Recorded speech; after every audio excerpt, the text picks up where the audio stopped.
Beggs for 5 minutes of questioning. Thank you, Madam Chair. Thank you for holding this committee. Thank you to the witnesses. Admiral, the video that is called the Go Fast video, the email that you've talked about being deleted, I just want to briefly cover this. You said that the email, the author was asking whether any of the recipients were aware of the classified technology demonstrations that it could explain the objects that were observed. And then you said the email disappears. Then you guys have a series of meetings. The commander of fleet forces and his operations officer never discussed the incident again. Is that right? Is that accurate? That's accurate, sir. And even during weekly meetings, it was never discussed again. My question for you is, you were in those meetings. Did you personally hear that nothing was going on about that? Yes, sir. I was in those meetings, and did you make inquiries about that? No, I did not, sir, because I inferred, since I had been read into other special access programs, that this UAP video was part of one that I was not read into, or any of the recipients, or the author of the email, and that an intelligence agency basically pulled it back and instructed the author of the email, hey, this is, you just conducted what they call spillage into a lower classification level, and when that's done, the procedures are basically to remove any of the communication. You're going to silo it. So, and you, Mr. Elizondo, you said in your report and your testimony today, a government work on the UAP subject still remains classified. Excessive secrecy has led to grave misdeeds against loyal civil servants, military personnel, and the public, all to hide the fact that we are not alone in the cosmos. Fair? Yes, sir. All right. And all of you, and Mr. Schellenberger, by the way, I've read several of your books, Mr. Schellenberger, excellent stuff. Thank you. What I would say, too, is you were asked about the veracity of the author of this report. You comfortable with the veracity? Yes. Okay. And then, and I'll get to you in a second, Mr. Gold. We'll talk about Kuhnian and Lakatoshian scientific advancement and how we're obviating that through these processes. But we'll get to that in a sec. Because what I want to really get to is the ultimate question really becomes this. For what purpose is the federal government overclassifying, because that's what they're doing, they're overclassifying, and forbidding the public for getting access to this? And if you know, if you have an explanation, I'm curious, because I know what I've been told. I just want to know, from your perspective, why do they overclassify? Mr. Elizondo, you look like you're finger on the button, ready to go. Yes, sir. Forgive me. I think there are several reasons. I think at the time when this reality became evident to the U.S. government, we were in the middle of the Cold War with then Soviet Union, and we did not want to tip our hands to what our knowledge base was on this topic. We did not want to broadcast that to the Cold War's long over. It is, sir. It is, sir.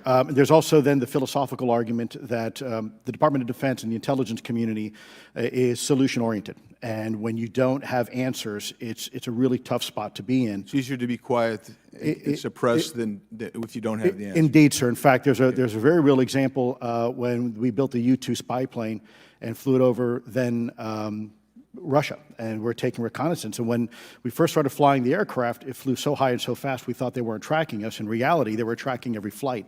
It wasn't until the Russians could develop the SA-2 surface-to-air missile and successfully shoot them down. I would suggest to you also, along with Lakatos and Kuhn, you also have a problem with Kenneth Arrow's path dependence or increasing returns. That's one reason why they won't disclose it. It's too painful to admit.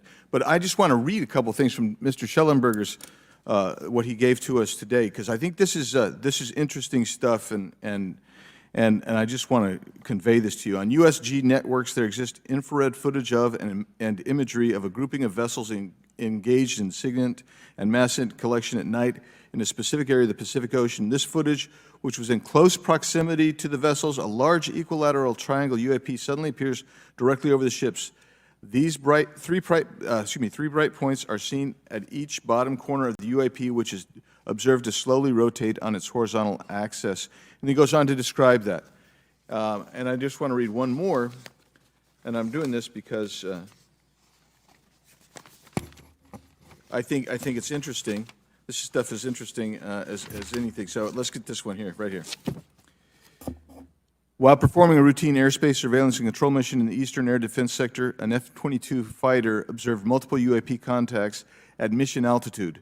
Moving to intercept, the F-22 pilot noted multiple metallic orbs slightly smaller than a sedan hovering in place. Upon vectoring towards the UAPs, a smaller formation of the metallic orbs accelerated at rapid speed towards the F-22, which was unable to establish radar locks on the presumed hostile UAPs. The F-22 broke trajectory and attempted to evade, but was intercepted and boxed in by approximately 3 to 6 UAPs. And then I'll leave that there, but because I just have no more time left. Well, she's not looking. So let's just get into, let's get into part of this. I thought I would be saved by the bell. No. Let's talk about Kuhnian, Lakatosian type of scientific development. And the problem that we have here is you have institutional blockage of what would be normal development of scientific ideas. And if you want to expand that, Mr. Gold. We're over time, so be very fast, please. I'll just say I'm a recovering attorney, so please take it easy on the science. But all breakthroughs have been heretical at first, and that's the challenge that we face, particularly with something as extraordinary as this, which is why gathering the data is so important. And I'll just end by saying, by the way, the overclassification of material is in no way limited to UAP. That is occurring throughout the government, as well as the inability to get people classifications in a timely and efficient manner, and then to have those classifications be broad enough to be useful. So this is a larger issue that I hope that Congress will look at. Thank you. Thank you, Mr. Biggs. I've been generous.